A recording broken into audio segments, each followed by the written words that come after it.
Extreme heat coming to San Diego County starting today. We'll be talking about where our record-breaking temperatures could be found and what to expect into the upcoming weekend. And by the grace of God, we're very grateful that he's going home today. We have an update on an officer hurt in a fiery crash. The owner hasn't given me back my money, and the builder took my home.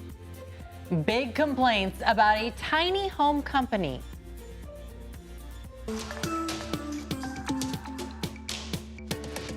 You're watching CBS 8 Mornings at 6.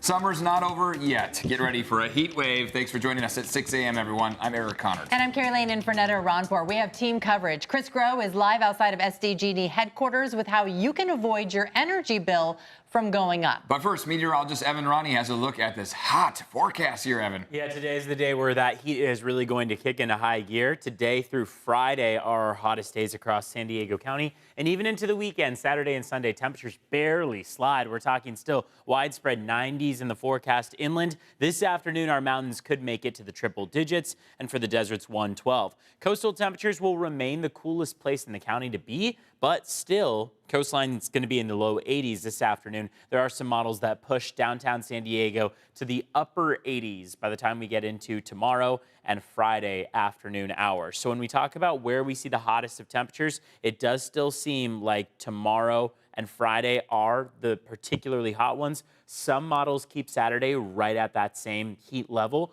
which means we could see the heat alerts that are set to expire on Friday extended through the upcoming weekend, and that seems rather likely considering what the next several days look like. And with the intense heat coming our way, there are some steps that you can take to avoid your energy bill from going up. CBS 8's Chris Groh is live outside of SDG&E headquarters with more on what people can do to save money. Chris, this is the time that a lot of people are cranking up that AC, but might want to think twice, right? Yeah, I mean, look, what you're going to want to do is you're going to want to make sure that you're not spiking it at a very low temperature, then setting it all the way down. You can run your AC and run it all day and still save money. In fact, that's one of the biggest tips that we have for you right now. According to SDG&E, they say that if you just simply set your thermostat to 78 degrees and leave it there all day, or maybe even have it go up a degree or two higher when you're not home, that is going to save you a lot more money than if you simply turn off your AC when you're not home and then turn it back on when you do get home. Because a lot of people are getting home around 4, 5, 6 o'clock, and that is during SDG&E peak hours, and it takes a lot more energy to recool a home that has gotten upwards of 80, 83, 84 degrees because it is so hot outside. So that's one of those big tips. The other things that you can do: limit your appliance use. If you're a big cooker, especially here during the weekdays, well, try to use a slow cooker, an air fryer, a microwave, or grill instead of those ovens to help save energy and keep the home cooler.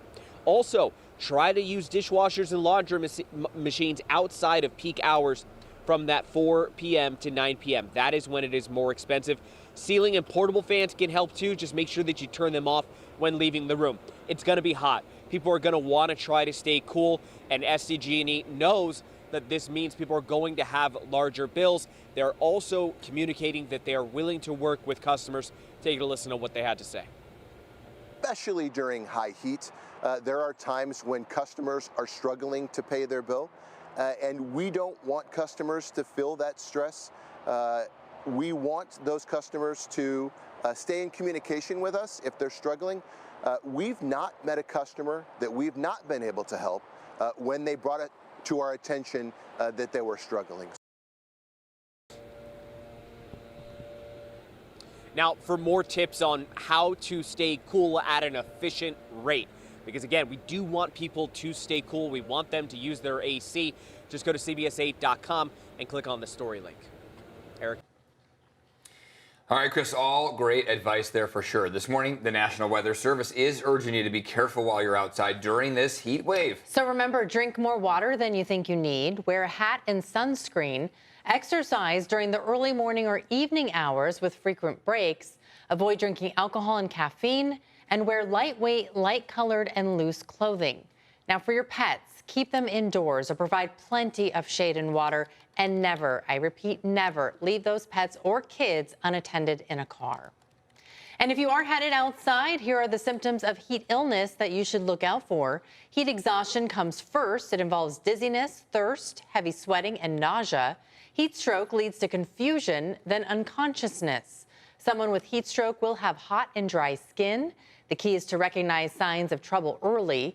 Either way, if you or someone else starts experiencing these symptoms, you are urged to call 911 immediately, move them to a cool place, and cool their skin with water. Only have them drink water if they are showing heat exhaustion symptoms. And the county has dozens of cool zone locations that offer free air conditioning. They include libraries and community centers. We have a full list of all the locations at CBS8.com. Just click on the Help button. For the latest weather conditions and alerts on the go, you can download our free CBS 8 app from Google Play or the Apple App Store.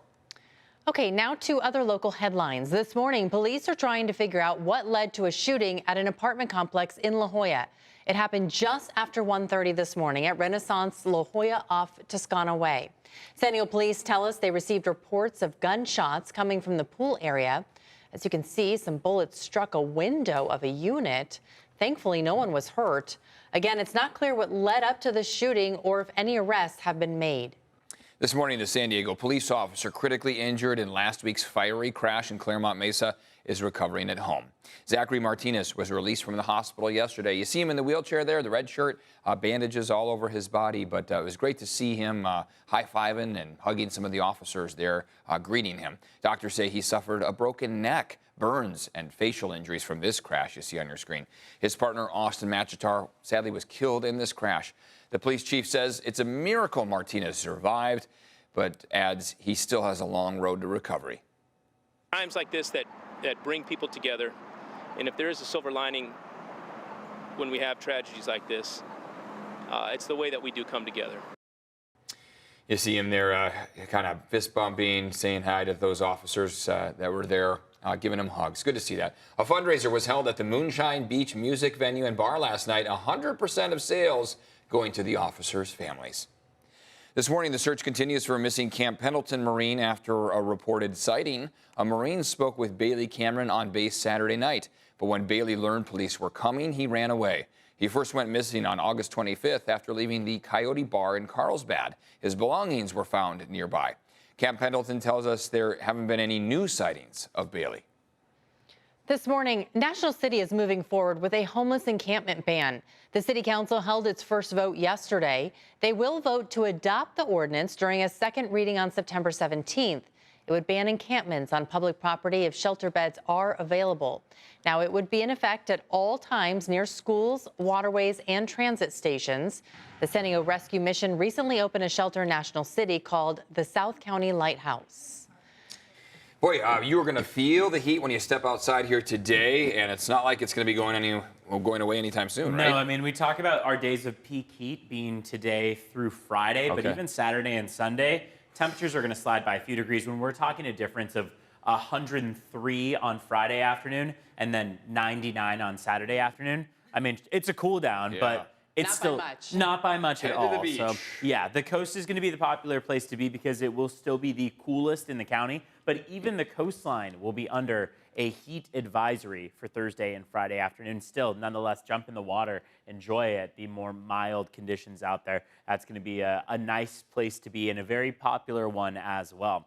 Right now out the door, 60s, 62 for Poway, 65 in Escondido, 67 in Encinitas and Del Mar, and 70 in downtown San Diego. Want to mention that as we head through the morning hours, we have a little bit of fog out there, so we are watching for some reduced visibility in areas like Carlsbad down through Kearney Mesa at half a mile of visibility. Oceanside's at 5 miles. You head to San Diego, 8 miles, and then down at Brownfield, we're at less than half a mile. So those low clouds are impacting us, but the marine layer isn't necessarily in full force, meaning it's not spreading all the way to our inland valleys. It's mainly confined to the coastline, west of the 15, west of the 805, and then over the next several hours, instead of lingering with overcast skies, we will likely see that sun come out very quickly as these low clouds burn off. Let's talk about your highs for the afternoon. In Santee and El Cajon, 95. Whatever you see on the screen for today is not our hottest. Tomorrow and Friday are the 2 hottest days that we have moving forward. So 91 for La Mesa. You can add about 5 degrees onto what you see here, and that's what you can expect into tomorrow. 82 for Coronado and downtown, 73 in La Jolla, much more mild. 80 for Carlsbad, 96 for Escondido, 94 for Poway, and 102 degrees in Ramona. The mountains and deserts also staying rather hot. Alpine, 98. 89 for Mount Laguna, and 111 for Borrego Springs and Ocotillo Wells. Let's take a look at traffic. Weather impact right now is mainly the roads in terms of fog. So that's the road weather index that you see, that yellow color right around the Del Mar area, also down toward the international border. That's where we have some dense fog this morning. We had a couple crashes earlier, about a half hour ago. Those have been cleared. Now it looks like we are smooth sailing on most of our major freeways this morning. Let's look at border wait times briefly. 125-minute wait at the San Ysidro Port of Entry. Otay Mesa Port of Entry is going to take you about 80 minutes. These are quicker speeds than yesterday, but still quite a slowdown at the San Ysidro Port. That's going to be a over 2-hour wait there.